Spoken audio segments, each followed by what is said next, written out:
aqui. Bom dia para vocês. Bom dia. Que a paz do Senhor Jesus seja com a vida de vocês. Amém? Amém.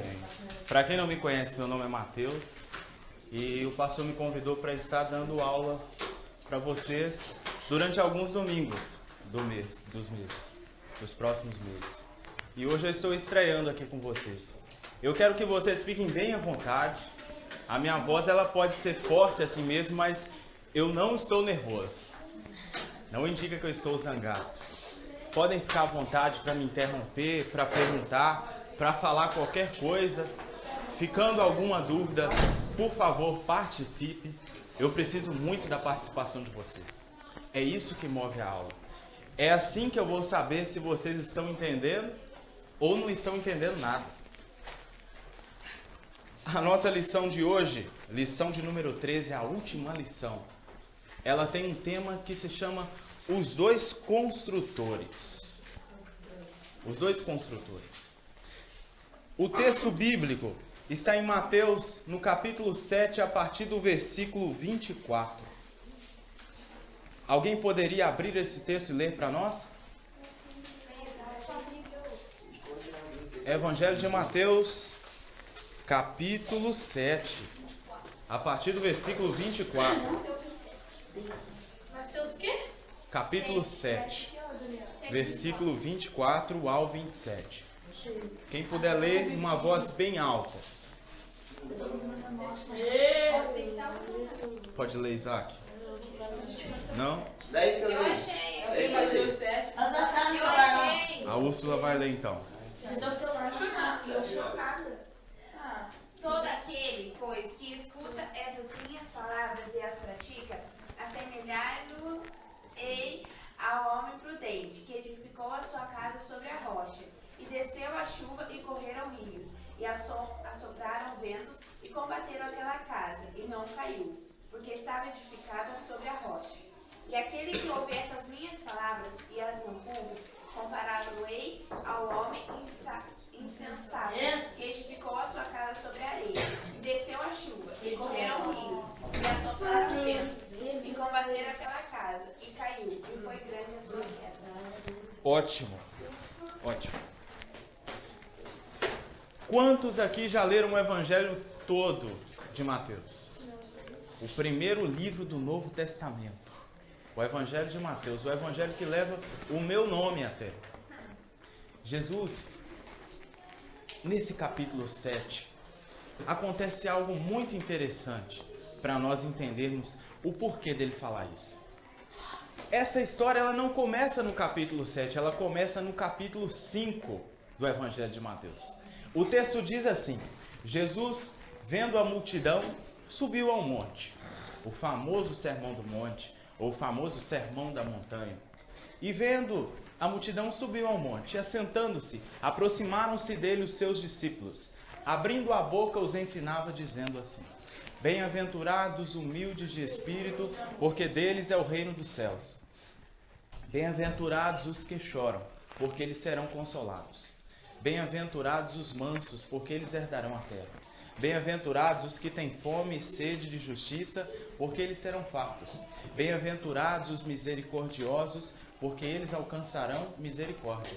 Bem-aventurados os limpos de coração, porque eles verão a Deus.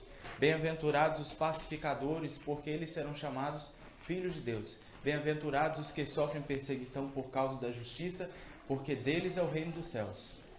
Esse é o início do Sermão da Montanha. É interessante que Jesus, ele começa a ensinar os seus discípulos. Você sabia que antes os discípulos ensinarem alguma coisa, eles aprenderam muito? Eles passaram muito tempo só ouvindo antes de falar qualquer coisa. Eles permaneceram muito tempo em silêncio, apenas sentados, ouvindo Jesus, aprendendo com Jesus, sendo corrigidos por Jesus, para só então depois começarem a ensinar alguma coisa. Lá naquele monte, Jesus assentado, ensinando para multidões de discípulos. ensinando coisas sobre as bem-aventuranças. O que são essas bem-aventuranças? Bem-aventurado é ser mais do que feliz. Jesus estava ensinando sobre ser misericordioso, sobre ser limpo de coração, sobre transportar a paz, sobre ter fome de justiça, sobre ser manso, sobre ser humilde de espírito. Depois ele vem ensinar sobre a oração. Depois ele vem ensinar sobre como jejuar. Ou seja, ele ensina várias e várias coisas para os seus discípulos. Passa um tempo que nós não sabemos quanto tempo foi. Se foi horas, se foi alguns dias. Mas nós sabemos que naquele sermão da montanha, os discípulos aprenderam muito. Eles ouviram muito. Ouviram sobre todas as áreas da vida. Jesus, ele é um professor, é o melhor mestre, é o maior mestre, é o mestre dos mestres, que quer me ensinar, que quer te ensinar a como seguir ele. E agora, nesse texto que a Úrsula leu, que é o texto bíblico, Mateus capítulo 7, do 24 ao 27, é o fechamento desse discurso. É a conclusão, é a formatura dos discípulos. Jesus, ele está dizendo assim: o homem que me ouve e pratica as minhas palavras, eu comparo esse homem a alguém que construiu a sua casa sobre a rocha. Correram os rios, veio a chuva, assopraram os ventos e essa casa não caiu. Mas a todo aquele que ouve essas minhas palavras e não as pratica, eu comparo esse homem a alguém que construiu a sua casa sobre a areia. Desceu a chuva, correram os rios, assopraram os ventos e aquela casa caiu e grande foi a sua ruína.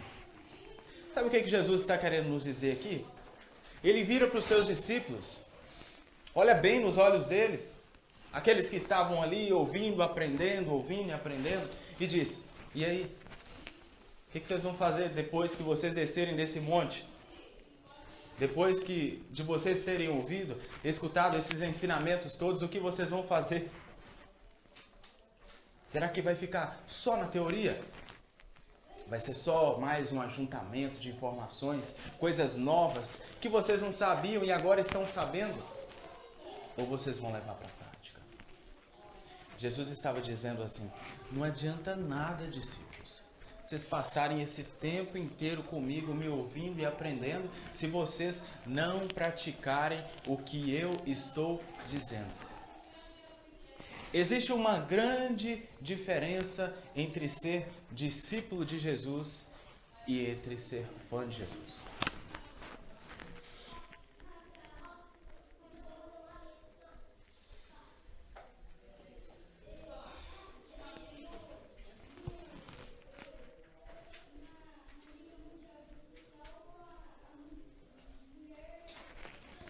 Fã versus discípulo. Quando eu digo que alguém é fã de Jesus, o que vem à mente de vocês? Alguém consegue, olhando assim, perceber uma diferença entre o fã e entre o discípulo de Jesus? Existem esses dois tipos. Existe aquele que é fã de Jesus e existe aquele que é discípulo de Jesus. Quem é o primeiro corajoso ou corajosa que quer falar alguma coisa sobre isso aqui? Aí você quer falar. É. Alguém? Patrick? Úrsula?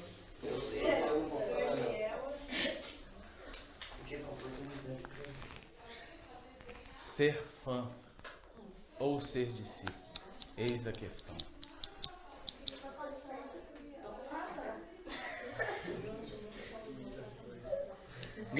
Ninguém? É o seguinte. Tem certeza que ninguém quer falar nada sobre o assunto? É, Patrick?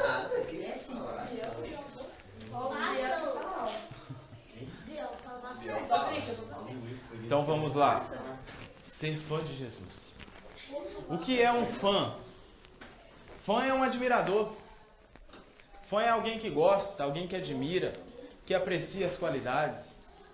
Existem fãs de músicos, pessoas que vão aos shows, pessoas que compram CDs, compram pôsteres dos seus músicos. Existe fãs de artistas de cinema, que gosta daquele filme por causa daquele ator. Mas também existe o fã de Jesus. É aquele que admira Jesus. Eu acho Jesus o máximo. Eu acho Jesus o cara tão bonzinho, tão legal, ensina coisas tão boas. Eu admiro Jesus demais. Mas não segue ele. O fã, ele apenas aprecia. O fã, ele apenas admira. Ele apenas tem um sentimento legal. Ele gosta das coisas que aquele a quem ele admira faz. Mas ele não segue. Ele não tem um relacionamento profundo com o seu mestre. Esse é o fã de Jesus. Admira de longe. Elogia. Vem aos cultos. Participa. Mas não passa disso. Ele nunca se firma em um relacionamento sério com Jesus, com a pessoa de Jesus. E nem se interessa por isso.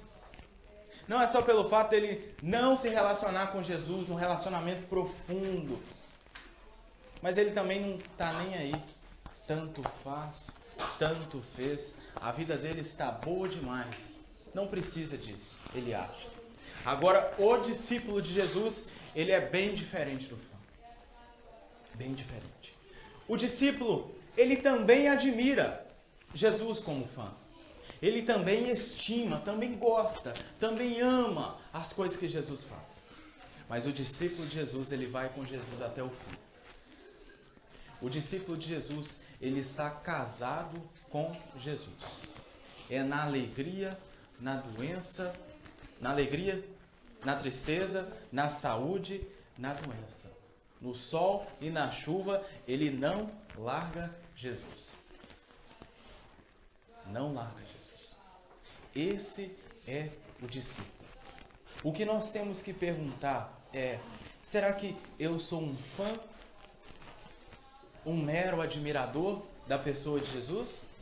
Nós temos nesse mundo centenas de milhões de pessoas que são fãs de Jesus. Alguns carregam uma cruz em um cordão, outros têm uma tatuagem escrito Jesus Cristo no braço, outros gostam de músicas que falam sobre Jesus, mas Jesus não é o centro da vida deles. Na vida do fã, o ego é o centro da vida dele. Na vida do discípulo, o ego perde o lugar para a pessoa de Jesus. O discípulo, ele tem essa preocupação em não viver mais para si mesmo. Em não viver mais para os seus próprios interesses. O que está escrito lá a partir do capítulo 24 de Mateus em diante, Jesus falando sobre os sinais que iriam anteceder o seu retorno a esse mundo. Ele diz que, como foi nos dias de Noé, todos comiam, bebiam, casavam-se e davam-se em casamento, até que um dia veio o dilúvio e consumiu todo mundo. É pecado comer? Não. É pecado beber? Não. É pecado casar? Também não. O que Jesus então disse? Por que hoje o sinal que antecederia a sua volta seria que o mundo estaria igualzinho ao tempo de Noé, das pessoas comendo, bebendo, casando-se e dando-se em casamento? Alguém sabe me dizer? Por que então que isso é errado? Na verdade, Jesus não estava condenando o comer, o beber e o se casar. Jesus estava dizendo: como foi nos dias de Noé, em que as pessoas viviam para si, viviam para o seu próprio ego, viviam para o seu próprio interesse, não estavam nem aí para elas, não estavam nem aí para quem estava ao redor. Um egoísmo terrível seria um dos sinais que marcariam que Jesus está prestes a retornar. O egoísmo, a preocupação consigo mesmo, quando na verdade o discípulo, ele é ensinado, ele foi ensinado por Jesus e continua sendo a se preocupar em colocar em primeiro lugar o reino de Deus. E as demais coisas, Jesus prometeu, ser-lhe-ão acrescentadas. Essa é uma das marcas do verdadeiro discípulo. Ele tem compromisso com a palavra de Deus. Lembra que Jesus estava ali no monte ensinando os seus discípulos? Pessoas que logo depois espalhariam a palavra dele, o evangelho, expandiriam o reino de Deus ao mundo. Essa é uma das características mais marcantes dos discípulos. Está lá em João capítulo 14, versículo 23. Quem pode ler para nós? João 14, 23. Uma das maiores marcas de um discípulo. João 14, 23.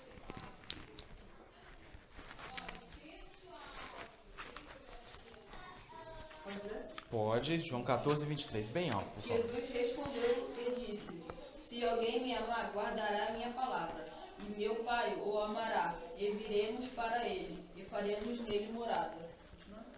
Tá bom. Olha o que diz o versículo 23. Se alguém me ama, Jesus dizendo, se alguém me ama de verdade, se alguém realmente me ama, como eu posso saber se alguém ama Jesus? Como eu posso saber se quando alguém canta que eu amo, como eu te amo, Senhor? Ela está dizendo a verdade. Jesus ele mesmo responde. Se alguém me ama, este guardará a minha palavra. Em outra tradução está escrito assim: se alguém me ama, obedecerá a minha palavra. E viremos para ele e faremos nele morada. Uma das características mais marcantes dos discípulos de Jesus, é que eles amam a palavra de Deus. É inconcebível. Nós vivemos em uma geração que tem um desinteresse total em aprender a palavra de Deus. Você vê shows lotados, mas você vê quando se fala em ensinamento da palavra de Deus, está vazio. A nossa geração atual, ela sabe muita coisa sobre música que fala de Deus. Tem letras e mais letras de louvores decorados na mente, mas sabe muito pouco sobre a pessoa de Deus. Porque nós só podemos conhecer a pessoa de Deus através da palavra. A palavra de Deus é o único livro confiável. É o único livro confiável para o discípulo se aproximar mais do seu mestre. Para eu conhecer qual é a vontade de Deus para a minha vida. Eu costumo dizer que a nossa geração vive uma crise que se chama analfabetismo bíblico. Sabe o que é um analfabeto? Alguém que não sabe ler e escrever. Um analfabeto bíblico é alguém que não sabe nada da palavra de Deus. Pior não é saber nada, o pior é continuar assim. O pior é não fazer nada para mudar isso. Quantos não estão na igreja já há muito tempo, há meses, há anos, e ainda não leram sequer 3 livros da palavra de Deus? Todo dia abre lá um versículo de Provérbios como se fosse um horóscopo. Vou ver qual é o meu horóscopo desse dia. Vou consultar o meu oráculo de hoje. Aí abre assim. Aí lê lá, Judas saiu e se enforcou. Meu dia não vai ser bom não. Por que nós não começamos de um lugar e vamos até o fim? Por que esse negócio de tratar a Bíblia como se fosse um horóscopo? Sortear qual versículo, qual texto eu vou ler hoje? Por que não conhecer a Deus assim, em sequência? Conhecer Deus através da história, enxergar Deus em Gênesis, enxergar Deus em Êxodo, em Levítico, em Números, em Deuteronômio, em Josué, em Juízes, em Ruth, e assim por diante, até o último livro do Antigo Testamento, que é Malaquias, e depois de Mateus, Apocalipse. Por que não ler 4 capítulos todos os dias, 3 capítulos todos os dias, ler, meditar naquilo e pedir a Deus forças para conseguir obedecer? É justamente sobre isso que Jesus está nos dizendo aqui. Não adianta eu chegar aqui e falar: desceu a chuva significa o sofrimento dentro da família. Correram os rios significam as tempestades que vêm no trabalho. Assopraram os ventos, o vento significa... Não adianta eu querer alegorizar essa parábola. O que Jesus está nos dizendo é bem simples, qualquer um pode entender. Quem me obedece, quem me ouve e pratica o que ouve, quem está comigo e pratica o que eu ensino, esse é meu verdadeiro discípulo. Esse vai permanecer até o final. Só existem 2 tipos de pessoas: os fãs de Jesus e os discípulos de Jesus. Os discípulos que levam Jesus a sério e os fãs que não levam Jesus a sério. Olhem bem para isso. Jesus dizendo: todo aquele que ouve essas minhas palavras e as pratica, eu comparo esse a um homem que construiu a sua casa sobre a rocha. Jesus está comparando o praticante, o obediente, aquele que vive os seus ensinamentos, aquele que pede ao Espírito Santo força para viver os seus ensinamentos, a um homem que construiu a sua casa sobre a rocha, sobre um firme fundamento. Ele está dizendo que o praticante da minha palavra, ele está bem alicerçado. Ele está bem fundamentado. Ele tem um relacionamento profundo comigo. É como se a vida dele estivesse construída sobre a rocha. As dificuldades virão. Os problemas virão. Nós não estamos aqui para viver um mar de rosas. Não. Ainda mais se você for um discípulo de Jesus. Jesus nunca prometeu um mar de rosas, uma vida sossegada, tranquila, aqui nesse mundo. Não. Isso nós temos que encarar com os olhos abertos, encarar essa verdade de frente. Vamos sofrer? Vamos. Vamos passar por problemas? Vamos. Vamos ter aflições, dificuldades? Vamos também. Jesus nos avisou sobre isso. Mas ele disse também: vocês não estarão sozinhos. O último versículo desse Evangelho de Mateus, Jesus ele promete dizendo: eis que estou convosco todos os dias, até a consumação do século. A própria parábola está nos dizendo que veio problemas para derrubar, para arrebentar com aquela casa. Mas essa primeira casa, essa primeira construção, ela não caiu. Por quê? Porque o construtor era muito forte, o construtor era muito inteligente. Ele apenas foi sábio para escolher o lugar onde ele iria construir a casa dele. Sobre a rocha, sobre um alicerce firme, sobre um alicerce sólido, sobre uma base forte. Assim veio todos aqueles problemas e aquela casa, ela não caiu, porque ela estava construída sobre a rocha. Todos aqueles que praticam a palavra de Deus, eles estão nessa classe. Eles estão nesse grupo. Daqueles que estão construindo as suas vidas sobre a rocha. Que rocha é essa? Como assim construir a minha casa sobre a rocha?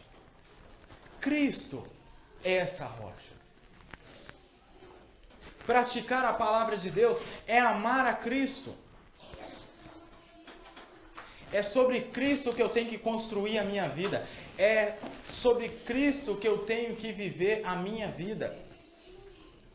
Muitos gostam de Jesus e estão na igreja, cantando, participando, mas apenas por medo de irem ao inferno. Eu vou obedecer a Deus porque não quero ir para o inferno, não. Já é um calor terrível na terra, imagina no inferno. Então eu vou seguir Jesus, vou entrar para a igreja, vou acertar algumas coisas, vou melhorar um pouquinho minha vida. Ir para o inferno, sai fora. Quando na verdade não é essa a motivação no coração do verdadeiro discípulo. Eu não tenho que servir a Deus, eu não tenho que servir a Jesus Cristo por medo de ir ao inferno. Eu tenho que seguir a Jesus Cristo por amor a Ele, por amor ao que Ele é, por amor ao que Ele fez por mim. Se eu não me apaixonar por Jesus Cristo, pelo que Ele fez por mim, não vale a pena ser discípulo. Se eu não olhar para aquela cruz e meu coração não ser preenchido pelo amor de Deus, e meu coração não ser preenchido pela misericórdia e graça de Deus, ao ponto desse amor motivar meu coração a querer viver, a querer obedecer, a querer praticar essa palavra cada vez mais. O amor é a maior motivação. Servir a Deus por medo de ir para o inferno é um grande pecado. É um grande erro. Não podemos fazer isso com Deus. Não podemos mesmo. Mas por amor nós devemos seguir a Ele. As nossas vidas, será que as nossas vidas estão construídas sobre a rocha?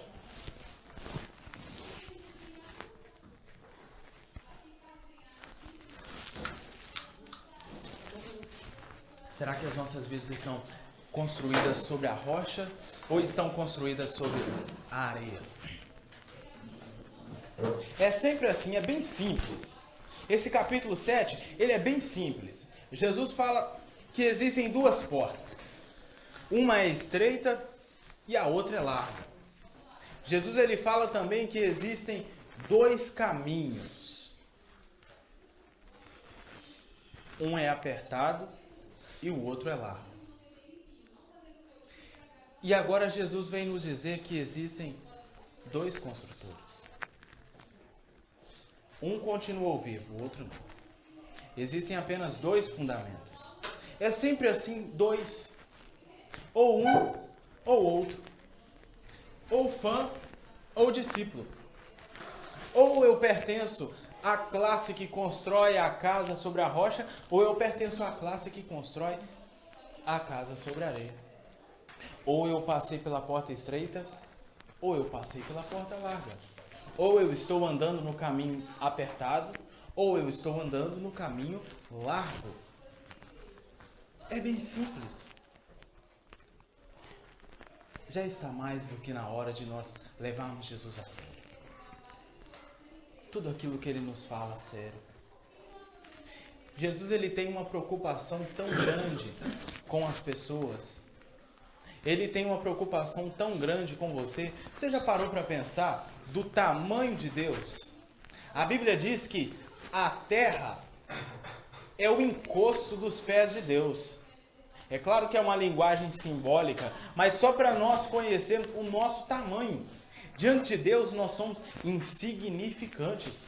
O profeta Isaías ele fala que Deus ele é tão grande que os seres humanos parecem gafanhotos diante dos seus olhos.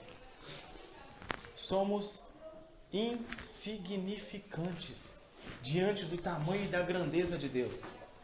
Deus, Ele não precisa de nós, sabia? Sabia que se você servir a Deus e se você não servir a Deus, Deus ele continua forte, poderoso e bom e continua sendo tudo o que ele é? E mesmo sem precisar de você, Deus se importa com você? Mesmo Deus não precisando de você, Ele quer você. Mesmo Deus não tendo necessidade de você, porque Ele não tem necessidade de nada. Mesmo assim, Ele escolheu te amar e escolheu estar com você todos os dias até a consumação dos séculos. Já parou para pensar que Deus é tão grande e Ele se importa com você que é tão pequenino? Se preocupa em como tem sido seus pensamentos, se preocupa em como tem sido sua vida na família, na escola. Deus ele se importa com cada detalhe, cada particularidade da sua vida, da minha vida. Já parou para pensar nisso? O que eu faço diante de um Deus tão misericordioso assim? Como agir, como reagir a tamanho amor, a tamanha misericórdia? O que fazer? O que me resta quando eu conheço tanta graça, tanto amor, a não ser me render diante desse Deus e dizer, Deus, eu quero te servir. Já chega de ser um fã, de ter o meu próprio ego no centro da minha vida. Eu quero que Jesus seja o centro. Quero que Jesus esteja no centro. Eu quero viver no centro da vontade de Deus para a minha vida. Amém? Não está havendo nenhuma interrupção, estou preocupado. Ninguém levantou a mão. É, brother. Só você. Ou vocês estão entendendo tudo, ou vocês não estão entendendo nada. É assim. Segunda opção. Estou meio moscando aqui. Então ele é a segunda opção. Não, eu tô entendendo a metade. Eu tô meio curioso também. Eu tô meio assim. O cheiro do lado está aí bastante. Eu tô meio curioso. Também Ver o que você. eu vou comer hoje.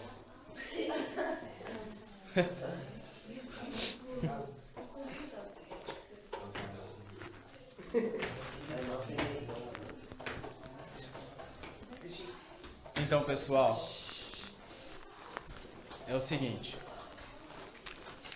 Eu quero ler esse último tópico que diz: construir sobre a rocha é construir sobre a palavra.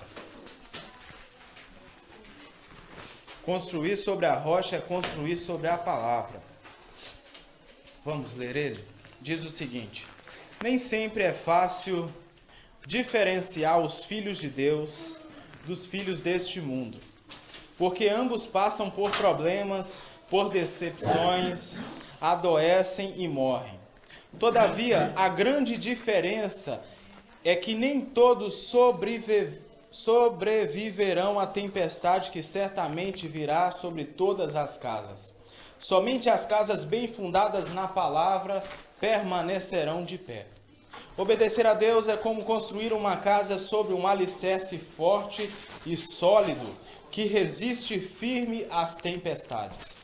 Nas ocasiões em que a vida está tranquila, pode parecer que as bases não são importantes, mas quando as crises chegam, os alicerces são testados. Em que sua vida está fundamentada?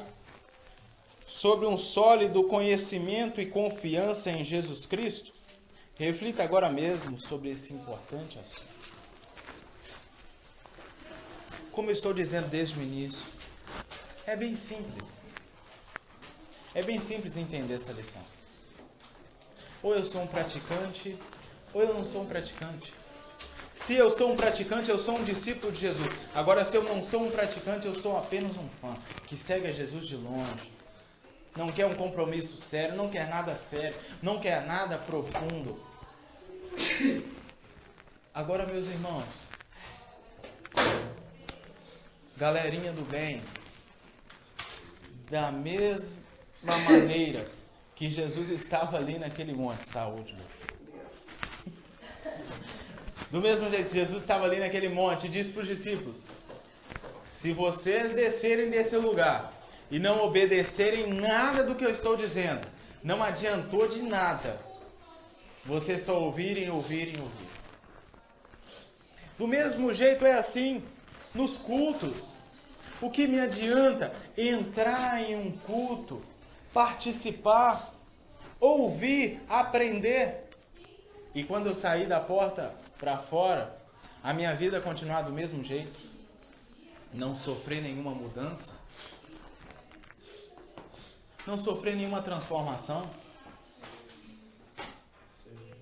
Eu não praticar aquilo que eu ouvi? O que me adianta também vir às escolas dominicais?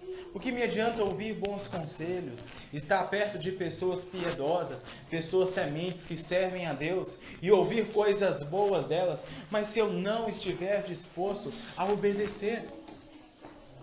Jesus nos chama a um viver diário, a uma vida prática de comunhão. Jesus nos chama a uma obediência prática. Jesus nos chama a uma vida de ação, a uma vida de atitude. Uma vida de atitude. Ele exige de nós atitudes. Eu ouço jovens me dizer: eu não leio a Bíblia, cara. Sabe como é que é, né? Tem um problema com ler. Eu não posso ler nada que me dá sono. Me dá vontade de dormir. Fico cansado, minha vista embaraça. Eu não posso ler nada. Eu não posso ler a Bíblia. Aí você pergunta ao sujeito: mas como que qualquer coisa que você lê te dá sono, se você lê tantas mensagens no Facebook e no WhatsApp? Por que eu não consigo ler a Bíblia, mas eu consigo ler as mensagens do WhatsApp? Eu estou lendo do mesmo jeito. Desculpas esfarrapadas que são inventadas para tentar se justificar. Eu não tenho compromisso com Deus por causa disso. Eu não me firmo por causa disso. Eu não leio a palavra de Deus porque dá sono. Que nada. É porque a real mesmo é que eu não quero. Que eu não tenho interesse. Eu não tenho vontade. Tá bom do jeito que tá. Vou levando. Vou empurrando com a barriga. Não é isso que Jesus está dizendo aqui. Esses que não querem nada sério estão construindo a sua vida sobre a areia. E não vão sobreviver. Não irão sobreviver. Sabia que um dia eu estarei diante de Deus? Eu estarei diante de Deus para prestar contas da minha vida. Não temos que, com isso, ao ouvir essas palavras, sermos aterrorizados, dizer: Deus vai me colocar no inferno, Deus vai me julgar, Deus vai me condenar. Não! Há tanta graça, há tanta misericórdia. Jesus é o nosso advogado e Ele quer que nós abandonemos nossos pecados e o sigamos. E obedeçamos sua palavra e obedeçamos seus ensinamentos. Você pode dizer: mas é tão difícil obedecer a Deus. É tão difícil ser adolescente, ser jovem e seguir a Deus. É difícil mesmo. Realmente é difícil mesmo. Mas tem uma coisa. Jesus, ele disse que nós não estaríamos sozinhos neste mundo. Ele disse que o Espírito Santo de Deus, ele iria nos fortalecer todos os dias. Ele iria nos ajudar, nos consolar, nos sustentar nessa caminhada. Sabia que sozinho você não consegue servir a Deus? Sozinho você não tem capacidade, não tem força para servir a Deus, para seguir a Jesus, para ser um discípulo. Ninguém pode sozinho. Mas o Espírito Santo, ele é o nosso auxílio. Deus, ele não disse assim: toma, o caminho é esse, segue, e deixou você de qualquer jeito, não. Deixou você sem forças, sem condição de seguir esse caminho. Deus ele deu tudo a nós, para que consigamos seguir Ele. Deus ele nos deu tudo. Ele nos deu o Espírito Santo, Ele nos deu perdão, nos disponibilizou poder e graça. Ele nos disponibilizou tudo para que nós consigamos seguir esse caminho e trilhar a linha de chegada.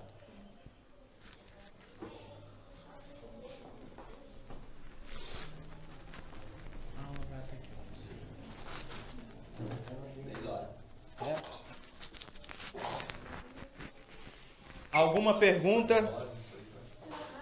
Que essa tempestade vai vir? Como é que é seu nome? Guilherme. Guilherme. O Guilherme está perguntando: que são essas tempestades, é isso? Por que essas tempestades vêm? Porque a Bíblia diz que desceu a chuva, correram os rios e assopraram os ventos. São os testes, as avaliações que vêm sobre nossas vidas todos os dias. Naquele momento, naquela situação, ou dias, ou fases, ou períodos de nossas vidas que testam nossa fé. Testam se nossa fé estava fundamentada em Cristo ou se nossa fé era uma fé superficial, uma fé sem um firme fundamento, uma fé que estava construída sobre a areia. Respondendo à pergunta do Guilherme, esses testes, esses problemas que vêm, eles vêm para avaliar se estamos na fé, para testar se nossa fé está bem fundamentada, se a nossa fé realmente está enraizada em Cristo ou não está. Entendeu, Guilherme? Tem certeza? Ficou alguma dúvida? É? Mais alguém? Talvez a dúvida do colega é a sua dúvida.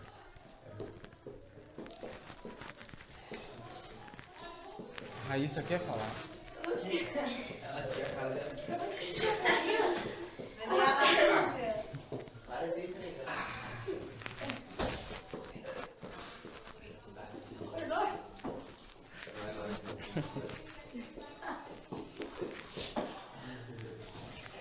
Pessoal, a pergunta que eu escolhi Já era, aí você vai. é a número 3. É a número 3. É. Quem é a rocha sobre a qual devemos construir nossa casa espiritual? A palavra do Senhor. A palavra do Senhor. Jesus Cristo. Jesus Cristo é a palavra do Senhor.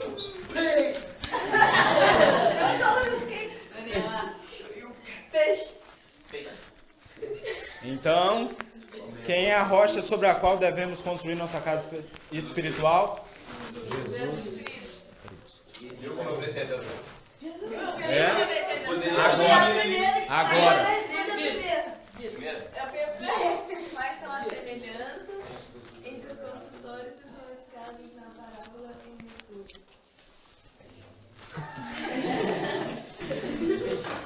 Aí é peixe. Pessoal, eu vou estar com vocês talvez 2 domingos de cada mês. Vou estar dividindo com a Camila. Eu sei que na semana que vem o pastor deve avisar lá embaixo, mas não deve ter escola dominical por causa das eleições. Aí você vai poder acordar mais cedo, continuar acordando cedo no domingo, como se fosse escola dominical, ler a sua Bíblia, né? Não, vai poder não. Vai poder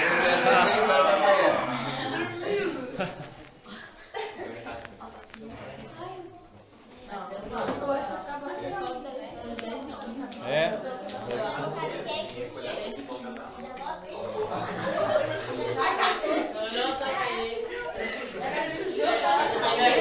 Pessoal, eu vou perguntar o nome de cada um e a idade, só para eu ir conhecendo vocês. Isaac, sua idade. Seu nome e sua idade. 10 anos? Qual é o seu nome? Luiz Guilherme. Peterson. 14? Eu. Os dois. Patrícia. 23. 12. Acho que é 15. 15. 15. Pode ser Mentira, tem o 13. Muda pra cá. 13. Me chama, Pode. me chama de peixe. Dani de caminho. Raíssa Não, você tá dizendo 13. O nome dele é 13. Gabriel, 16. Hã? 11. Isabela, 13. Rafaela, 13. Teve 12. Guilherme também? 12.